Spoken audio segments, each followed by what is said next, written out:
Democrats are pointing not only to the way this was handled, but in the history of partisanship on the Supreme Court, your decision to block Merrick Garland is something they see as having kicked off a new stage in the partisanship associated with Supreme Court nominees.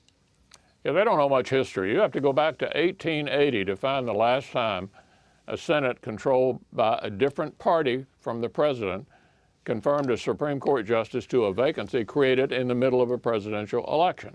They also conveniently forgotten that Joe Biden said in 1992, when he was chairman of the Judiciary Committee, the Democrats control the Senate, Republican in the White House, if a vacancy occurred, they wouldn't fill it. They also conveniently forgot that Chuck Schumer and Harry Reid, 18 months before the end of Bush 43, said if a Supreme Court vacancy occurred, they wouldn't fill it. Talk about hypocrisy. Right. But, Mr. Leader, I don't think that's right. In 1956, Eisenhower nominated Brennan. The 84th Congress was Democrat-controlled.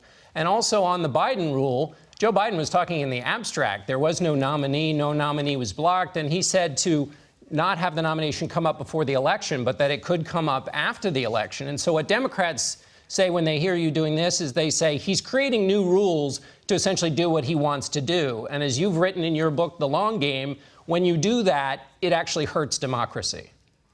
Yeah, well, that's not at all what happened, John. You're completely misconstruing what happened. What I gave you is the history of this. I know the history of this. I've spent a lot of time on this throughout my career.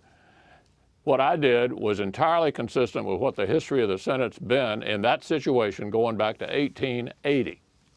Well, I think the 1956 example, and also in 1968, later in the election cycle, when a Democratic president put somebody forward, the Republican leader worked with him to get that person a hearing and get him towards the Supreme Court, which is not something that you did. A vote at the time. Then there was a Democrat. Then there was a Democrat in the White House and a Democratic Senate.